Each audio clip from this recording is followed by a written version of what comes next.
We begin our Fridays at First podcast this week by extending warm congratulations to Mrs. Sally Henderson here in South Carolina. Sally won the prestigious Christmas cooking competition in the December edition of Southern Living magazine. When she was asked about what her secret was, she said it is all about her hollandaise sauce. She learned to make her sauce while growing up in Nome, Alaska. She then added, "Everyone knows there's no place like Nome for the hollandaise." As Christmas is now upon us, I wanted to remind you of our services for Christmas Eve. We have so many young families joining us for worship that our new schedule includes 2 services for our children and families. The schedule for Christmas Eve will be as follows: 11 a.m. for our children and families morning service in the Worship and Arts Centre, 2 p.m. our Christmas Eve afternoon service in the sanctuary, 4 p.m. children and families afternoon service also in the sanctuary, 7 p.m. candlelight service takes place in the Worship and Arts Centre, and 11 p.m. our watch night service, and once more in the sanctuary. At the children's service, we will have a live nativity and a very special guest who enjoys cookies and milk. Please take a note of these times and bring family and friends with you on Christmas Eve. At 10:30 on Christmas Eve, we are also broadcasting a television special on Fox Carolina. And if you know someone who is not able to make it to church, invite them to join us on TV as we celebrate the wonders of the birth of Christ. Now, looking forward, I also wanted to remind you that we will have only 2 services on December 29th, that's 10:45 and 11. Please check with your life group or Sunday school leader if you are meeting that day. Looking forward to Sunday, January the 5th, we will be back to our normal schedule as this will be a Communion Sunday. Many of you have asked about year-end giving, and of course, as December is towards the end of this year, that's an excellent question to be asking. As we approach the end of the year, I wanted to thank so many of you who have given to the operating budget which supports the many ministries and activities we are involved in as a congregation.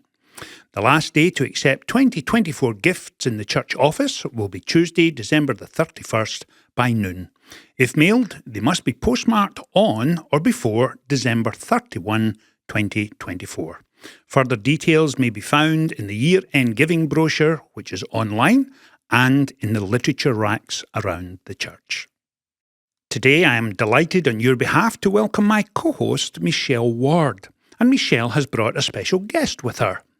Her guest is Claire Ripley. Claire has a focus on discipleship and will be encouraging us to consider how seriously we are growing in our faith as we move into 2025. Michelle and Claire, welcome. Well, happy Friday, y'all. It is so hard to believe that we are only 4 days away from Christmas Eve here at First Presbyterian Church. We sure hope you're planning to join us for one of the 5 services on Tuesday evening. Now, after that, we're going to take just a short 2-week break from the podcast to celebrate Jesus' birth and, of course, the new year and just rest and relax a little bit. But before that, I wanted to share, I am excited to be here with Claire Ripley today. Claire is our Associate Pastor for Discipleship, and she is here to talk about some of the different opportunities to connect in the coming year here at First Presbyterian Church. Claire, thanks for being with us today. Thanks, Michelle. I'm so happy to be with you. Well, I have to, before we get started on what you came to talk to us about, let me know, are you ready for Christmas?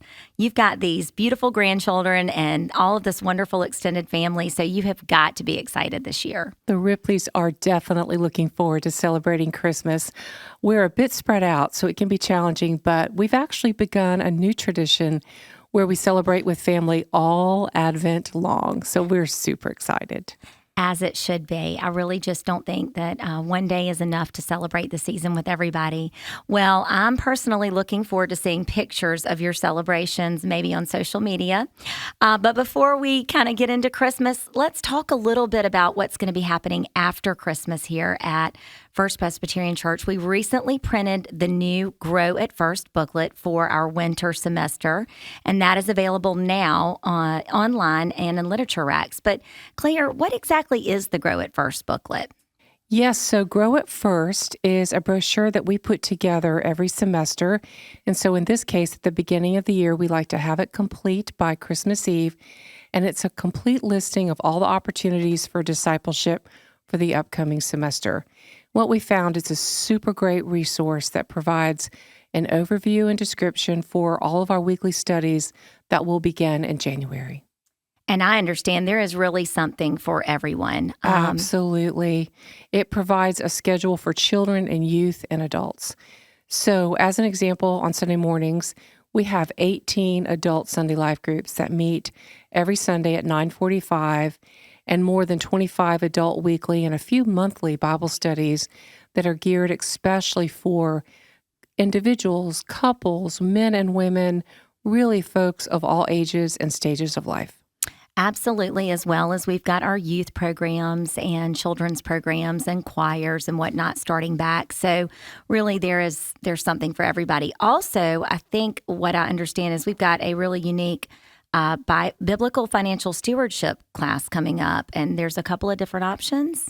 Yes, so Bobby Hoffman, our stewardship director, is offering a short workshop on what biblical financial stewardship is all about.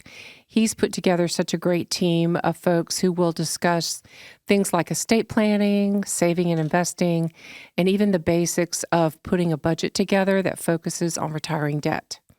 Well, that's great, and especially for the new year when you're setting goals and planning and making those resolutions. So again, Claire, what time and when and where will that take place? So it begins on Sundays, January 12th, 19th, and 25th, and it will be during the Sunday Life Group Hour, which is at 9:45 in the Fellowship Hall. Okay, wonderful. Okay, one last question. So if I'm brand new to First Presbyterian Church and I'm hearing this podcast maybe for the first time, how would you really advise me in getting involved here? Michelle, that's a great question. And it's actually one of my favorite parts of my job. And that is to help people feel connected in this big church family. Because what you find is it looks like it's a big church with lots and lots of people. And that's true.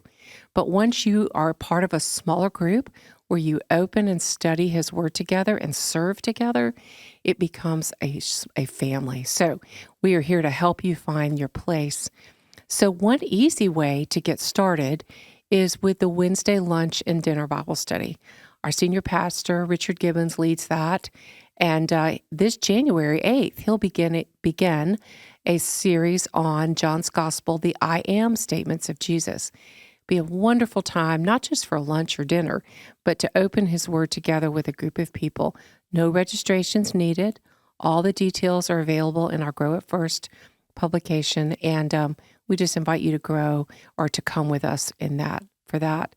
Secondly, you might be sensing God's call to join this church family. And if that's the case and you want to learn more about that, our next Discover First weekend will be January 31 and February 1st. And this is put together especially with a new person in mind, where we bring the whole church to you over a weekend, a Friday evening and a Saturday morning. You'll meet each of the ministers. You'll learn more about the mission and ministry of our church family, but you'll also have time to consider on your own faith journey with Christ. And so if you're interested in this or have more questions, you can register online or call our church office, and we'll be happy to answer your questions. This is really a exciting time to be part of our church family. Our mission and ministry is palpable. We are here to transform the heart of the city with the glory of Jesus, and we can't wait for you to be a part of that. Well, I love that, Claire. And as I was listening to you talk, it was such a reminder of how many times you called and reached out to Mac and I, my husband, when we were looking around at different churches in our early time together in our marriage. And we've been here ever since. So we've got to hand a little bit of that over to you.